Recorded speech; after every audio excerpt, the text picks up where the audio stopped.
Bonjour ou bonsoir, tout dépend à quelle heure vous écoutez ce podcast de l'Odigimédia. Notre chroniqueur invité, Aziz Bousseta, partage son avis et ses réflexions dans un article qu'il a intitulé « Hausse des prix, Aziz Akanouche et Abdelatif Jouari en ont perdu la voix ». Alors écoutons-le dans ce podcast. L'auteur démarre son article ainsi. Un conseil de banque Al-Maghrib atypique à bien des égards. D'abord, un relèvement du taux directeur pour la troisième fois consécutive, atteignant 3%, puis un communiqué de la Banque centrale mis en ligne puis retiré avant d'être remis en ligne, et enfin, le Wali Abdelatif Jouari, qui annule sa conférence de presse au dernier moment. Il se passe indéniablement quelque chose de grave mais, bien entendu, personne pour en dire plus, et encore moins le principal concerné, Aziz Akanouche.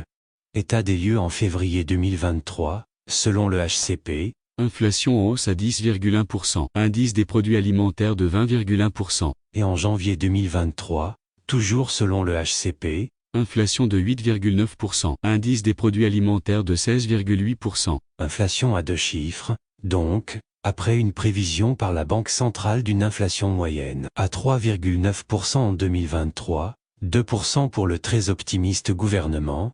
La prévision est donc relevée à 5,5% pour l'année en cours. Quant à la croissance, Banque Al-Maghrib l'avait estimée pour 2023 à 3%, avant de la ramener à 2,6%, contre 4% pour le gouvernement. L'auteur poursuit son article ainsi. Les prix ne baissent donc pas, certains ministres cessaient à les comparer avec ceux d'autres pays, ce qui est idiot, et ne parviennent pas à maîtriser ou à contrôler ces envolées de prix des produits alimentaires essentiels, alors que nous sommes pourtant en plein dans ce mois de Ramadan qui les inquiétait tant. Le gouvernement se démène donc, et la Banque centrale assène.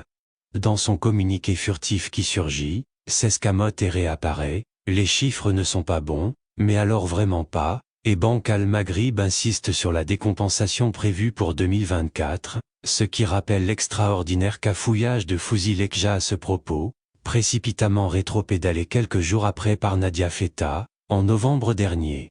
Quel est le rôle de la Banque centrale?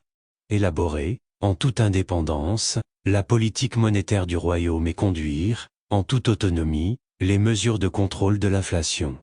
Mais, pour autant, augmenter le taux directeur à 3% est-elle une bonne idée? Les économistes sont partagés, et globalement, ils sont plutôt opposés à cette mesure, car relever ce taux directeur pénaliserait bien plus l'investissement et la consommation de biens non alimentaires, qu'elle ne ralentirait la hausse des prix des produits alimentaires, qui ont bondi de 20%. Résumons, Banque Al-Maghrib prend une décision, qui ne va pas du tout dans le sens du gouvernement, fait une annonce embarrassante sur la décompensation, un domaine pourtant éminemment politique, et contredit rudement le gouvernement sur les grands agrégats. Le Wali de Banque Al-Maghrib renonce à s'exprimer, ne fixe aucune date pour cela, et le gouvernement, à son habitude, ne dit rien ou bien, par la bouche de son porte-parole, n'importe quoi. L'auteur ajoute ainsi. Pendant ce temps-là, les prix des denrées alimentaires essentielles s'envolent et ne semblent pas prêts d'atterrir, après que le gouvernement Akanouche ait dit avoir tout fait, et plus encore, pour assurer des prix raisonnables, mais hélas, Al-Laraleb reconnaît le fâcheux porte-parole. Le gouvernement a donc échoué à contrôler les prix, s'en prenant aux spéculateurs et couinant. C'est pas moi, c'est l'autre. Mais oubliant qu'un gouvernement est censé gouverner et que s'il ne peut pas ou s'il ne sait pas où les deux, alors il s'en va. Ou au moins il explique. Mais, hormis le grondement grandissant de la population, personne ne pipe mot et tout le monde reste quoi. On sait que quand M. Akanouche parle, c'est au mieux un événement, au pire un désastre, mais il pourrait au moins oser défendre sa politique devant l'opinion publique, une politique mise à mal par le nouveau taux directeur. Il n'a pas osé pour le taux, et il n'a plus rien proposé pour les prix et l'inflation. L'auteur précise sa pensée ainsi. Pour sa part, lorsque M. Jouari s'exprime, c'est au pire une conférence, au mieux un régal.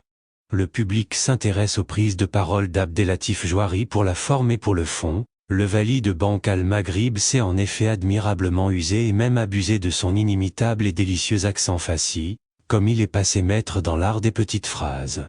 Toujours pertinentes, souvent impertinentes, parfois même persifleuses, assénées ou susurrées par le grand commis de l'État, et il y a aussi les explications du professeur d'économie, docte, sobre, juste. Ainsi est la communication de Sijoari.